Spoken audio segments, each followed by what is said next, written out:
আপনি একজন নতুন খামারি, আপনি চাইতেছেন তেলাপিয়া চাষ করবেন। এখন এই তেলাপিয়া চাষ শুরু করার আগে আপনাকে জানতে হবে যেসব ভুল করার মাধ্যম দিয়ে অনেক খামারি লোকসানে পড়ে থাকেন সেসব ভুল আপনি যাতে না করেন।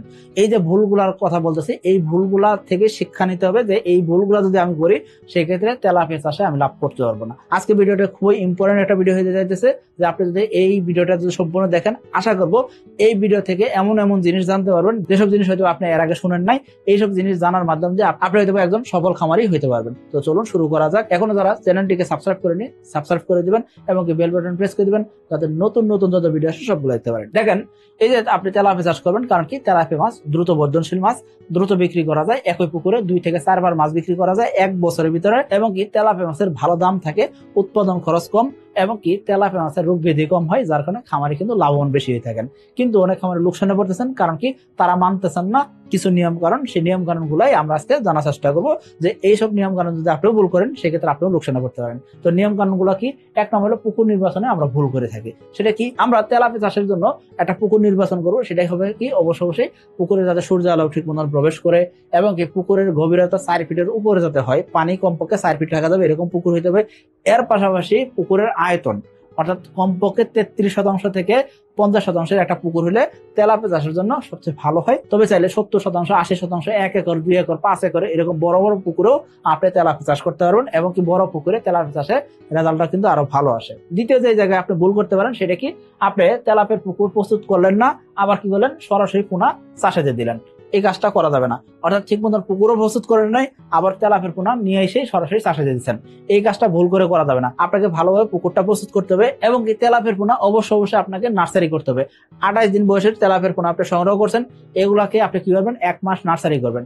নার্সারি করলে মাছগুলা মোটামুটি যখন 30 থেকে 40 পিসে কেজি আসবে, তখন আপনি তেলাপিয়ার পোনাগুলো চাষে দিবেন। পরবর্তী 3 মাস আপনি চাষ করলে ইনশাল্লাহ বিক্রি উপযোগী সাইজ হবে। কিন্তু আপনি কি হলেন? আপনি তেলাপিয়ার পোনা 28 দিন বয়সে পোনা কিনে নিয়ে আসলেন, কিনে নিয়ে এসে সঙ্গে সঙ্গে আপনি চাষে দিয়ে দিলেন। সেক্ষেত্রে কি হবে? মাছ ছোট বড় হবে, বড় মাছগুলো খাবার খাবে, ছোট মাছগুলোকে খাবার খাইতে দেবে না, ছোট মাছগুলো ছোটই থেকে যাবে। কিন্তু আপনি তা খাবার দিতেছেন কতগুলো মাছের, যে পরিমাণ মাছ আপনি কিনে নিয়ে আসছেন সেই পরিমাণ মাছের খাবার দিতেছেন। আলটিমেটলি কি হবে? খাবারটা অপচয় হলো। দিন শেষে যে পরিমাণ খাবার দিচ্ছেন ওই পরিমাণ মাছ আপনি উৎপাদন করতে পারেন নাই, আপনি লোকসানে পড়ে যাবেন। Offer offer offer! আপনার পোনার পরিমাণ যদি 8,000 পিস থেকে 99,000 পিসের ভিতরে হয়, সেক্ষেত্রে আপনি পাচ্ছেন কি পোনার দাম 1 টাকা 40 পয়সা, এবং কি গাড়ি ভাড়া সম্পূর্ণ ফ্রি। যদি আপনার পোনার পরিমাণ 1 লক্ষ পিস বা তার বেশি হয়, সেক্ষেত্রে পাচ্ছেন কি প্রতি 1 লক্ষ পিস পোনাতে 10,000 টাকা ছাড়। অর্থাৎ প্রতি 1 লক্ষ পিস পোনার দাম হবে তখন 1,30,000 টাকা, এবং কি সকল খরচ 100% ফ্রি। আগস্ট এবং কি সেপ্টেম্বর মাস ধরে এই অফারটি চলবে। তৃতীয় যে কারণে আপনি তেলাপিয়া চাষে লোকসানে পড়তে পারেন সেটা কি?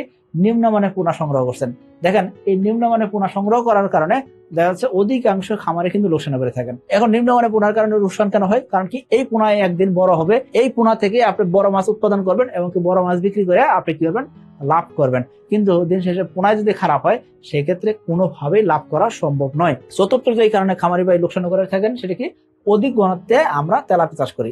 এই কাজটা করা যাবে না। প্রতি শতাংশ জায়গাতে আমরা 70 থেকে 80 কেজি মাছ উৎপাদন করতে পারবো। তেলাপিয়ার ক্ষেত্রে বাংলা মাছ মাত্র 40 কেজি উৎপাদন করা যায়, তার দ্বিগুণ পরিমাণ তেলাপিয়া উৎপাদন হইতেছে। তো আমাদের কি করতে হবে?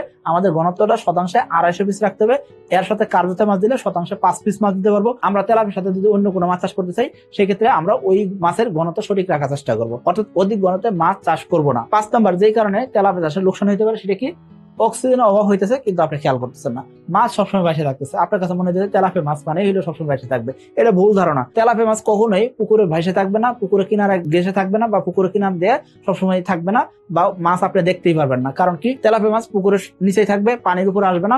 শুধুমাত্র যখন খাবার দিবেন তখন শুধুমাত্র খাবার খেতে আসবে। এর বাইরে তেলাপিয়া মাছ কখনোই অক্সিজেন নেওয়ার জন্য উপর দিকে পানির উপরে দিয়ে চলে আসবে না। পানির উপরে তখনই চলে আসবে যখন কি হবে? তার অক্সিজেন স্বল্পতা হইতেছে, অথবা পুকুরে গ্যাস আছে। এইগুলো সমাধান অবশ্যই করতে হবে, মাসিক পরিচর্যা সঠিকভাবে করতে হবে। আমরা এই কাজগুলো করি না। এর পাশাপাশি খামারি ভাই যেই কাজটা ভুল করে থাকেন সেটা কি? অতিরিক্ত পরিমাণ খাবার দিয়ে ফেলেন। অতিরিক্ত খাবার দিলে খেয়ে পুকুরের পরিবেশ নষ্ট হইতেছে, খাবার অপচয় হইতেছে। অন্যদিকে খামারি তো দামি খাবার খাওয়াইতেছে, সেই দামি খাবারটা নষ্ট হইতেছে। আলটিমেটলি খামারি আর্থিক ভাবেও কিন্তু লোকসানে পড়তেছেন। তেলাপিয়া চাষে যে ভুলগুলো আপনি করবেন না, সেই ভুলের ভিতরে 7 নম্বর ভুলের কথা যদি আসে, সেক্ষেত্রে খাবার দেওয়ার একটা রুটিন মানতে হবে। কিন্তু আমরা অধিকাংশ খামারে কি হয়ে থাকি? খাবার দেওয়ার রুটিন মানি না। তবে আমাদের এসে তেলাপিয়া খামারির ভাইরা কিন্তু একেবারে পুঙ্খানুপুঙ্খভাবে খাবারের রুটিন মেনটেন করেন, তাদের একটা বই দেওয়া আছে, সেই বইটা তারা ফলো করতেছেন, কখন খাবার দিবেন, কতটুকু খাবার দিবেন, মাছের ওজন সঠিক আসতেছে কিনা, মাছের গ্রোথ সঠিক হইলো কিনা, তারা সবসময় এই জিনিসগুলো মনিটরিং করতে থাকেন। এতে করে তাদের মাছ চাষটা সহজ হয়ে গেছে, নিরাপদ হয়ে গেছে। আমি বলবো আপনাকে, আপনি অবশ্যই একটা রুটিন মেনটেন করার চেষ্টা করবেন, যাতে করে মাছের সঠিক রেজাল্ট আসে, মাছের সঠিক সময় খাবারটা পায়। 8 নম্বর যে ভুলটা করা যাবে সেটা কি, পুকুরে পিএইচ, অক্সিজেন এবং অ্যামোনিয়া গ্যাস এগুলো হয়েছে কিনা সেগুলো খেয়াল রাখতে হবে। এগুলো যদি কমে বা বাড়ে সেক্ষেত্রে মাছের সমস্যা হয়, মাছের গ্রোথ আটকে যায়, মাছের রোগ ব্যাধি বাড়ে। এই জিনিসগুলো আমাদের অবশ্যই হয়ে দেওয়া যাবে না। 9 নম্বর যে জিনিসটা খেয়াল করতে হবে সেটা কি, রোগ প্রতিরোধ ব্যবস্থাপনা রাখতে হবে, অর্থাৎ মাসিক ডোজগুলো করতে হবে, সুস্থ সবল পোনা কিনতে হবে। খেয়াল করবেন, মাছ যদি সুস্থ সবল না হয় সেক্ষেত্রে অধিকাংশ খামারি এই জায়গাতে লোকসানে বেড়ে যান। অর্থাৎ 9 নম্বর কারণেই অধিকাংশ খামারি কিন্তু লোকসানে পড়েন। অর্থাৎ মাছে যদি রোগ হয়, সেই মাছ বাজারে নিয়ে গেলে কেউ কিনবে না, রোগাক্রান্ত মাছ বাজারে নিয়ে গেলে বিক্রি হবে না, যেহেতু সেক্ষেত্রে রোগ আসার আগে আপনাকে ব্যবস্থা রাখতে হবে। এর পাশাপাশি রোগ হয় কোন কারণে, মাছের পোনা যদি খারাপ হয়, এই দুর্বল পোনাতেও রোগ ব্যাধি বেশি হয়। এই জন্য বলবো, দুর্বল পোনা আমাদের সংগ্রহ করা যাবে না। 10 নম্বর যে জিনিসটা খেয়াল করতে হবে সেটা কি, সময় মতো মাছ বিক্রি করতে হবে। মাছের বাজার এখন বলা যেতেছে, কিন্তু আপনি মাছ আটকে রাখছেন, 10 দিন পরে মাছের দাম কমে গেছে, তখন আপনার টাকা দরকার, এই সময় আপনার ভুল করাটা উচিত হয় নাই। তো আপনি কি করবেন, আপনি যখন দেখলেন মাছের দর ভালো চাইতেছে, সেক্ষেত্রে আপনি কমপক্ষে 30% বা 40% মাছ বিক্রি করেন। এরপর যখন মাছের বাজার দর খারাপ যাবে, 10 দিন 15 দিন, এই সময় আপনি মাছ বিক্রি বন্ধ রাখেন। তারপর কি করেন, আবার আপনি যখন মাছের বাজার দর ভালো থাকবে তখন আপনি বিক্রি করেন। তাহলে আপনার এই টাকা নেওয়ার চিন্তা করতে হবে না, আপনি ইনশাল্লাহ আশা করা যায় সময় মতো মাছ বিক্রি করলে সময় মতো আপনি লাভটা করতে পারবেন। 11 নম্বর আমরা ভুল করে থাকি, সেটা কি, আয় ব্যয়ের হিসাবটা রাখি না। খাবার দিছি, কয় বস্তা খাবার দিছি সেটা হিসাব নাই, আমরা কত টাকার খাবার দিলাম সেটা হিসাব নাই, কয় টাকার চুন ব্যবহার করলাম সেটা হিসাব নাই, কয় টাকার প্রোবায়োটিক ব্যবহার করছি সেটা হিসাব নাই, আমরা কয় টাকার পোনা কিনছি সেটার আবার ঠিক হিসাব রাখছি। কারণ কি, পোনাটা আমরা যখন কিনছি তখন আমরা বাকিতে কিনি নেই, নগদ টাকায় কিনছি। যেগুলো আবার বাকিতে কিনতেছে সেগুলো হিসাব রাখতেছি না, দিন শেষে আয় ব্যয়ের হিসাবটা মিলাইতে পারতেছি না। এই হিসাবটা অবশ্যই আমাদের করতে হবে, অবশ্যই আমাদের প্রত্যেকটা হিসাব লিখে রাখতে হবে, এবং কি প্রত্যেকটা হিসাব লিখে রাখার মাধ্যম দিয়ে আমরা আয় ব্যয়ের হিসাবটা পুঙ্খানুপুঙ্খভাবে রাখার চেষ্টা করব, এতে করে লাভের হিসাবটা বের করতে পারবো। এরপর সর্বশেষ যে কারণে খামারি ভাই ভুল করে থাকেন সেটা কি, চাষের পদ্ধতিটাই ভুল। এই যে ভুলটা করতেছেন, এই ভুলের কারণেই অধিকাংশ খামারি লোকসানে পড়তেছেন। কি করতেছেন, অধিক ঘনত্বে মাছ দিচ্ছেন, খাবার কম দিতেছেন, খাবারের নিম্নমানের প্রোটিন দিতেছেন, আবার অন্যদিকে কি করতেছেন, আপনি যখন মাছ চাষ করতেছেন সেই ক্ষেত্রে অধিক ঘনত্বে চাষ করতেছেন, পুকুরের অবস্থা কি হয়েছে সেটা খেয়াল নাই, নিম্নমানের পোনা কিনছেন, আপনি জাস্ট মাছগুলো ছেড়ে রাখছেন। মাছ আপনাকে লাভ দিবে? এটা কি সম্ভব? কোনো ব্যবসা এভাবে হয়? এই জিনিসগুলো আমাদের খেয়াল করতে হবে। তেলাপিয়া চাষের ক্ষেত্রে অবশ্যই একক চাষ পদ্ধতি হইতে হবে, এর সাথে আমরা কিছু মাছ সাথী মাছ দিতে পারি। তবে খেয়াল করবেন, আমরা অধিক ঘনত্ব পরিহার করব, তাহলে আমাদের মাছ চাষের রেজাল্টটা আসবে। আর খেয়াল করবেন, সঠিক সময় মাছ বিক্রি করা, সঠিক সিদ্ধান্ত নেওয়াটা খুবই জরুরি।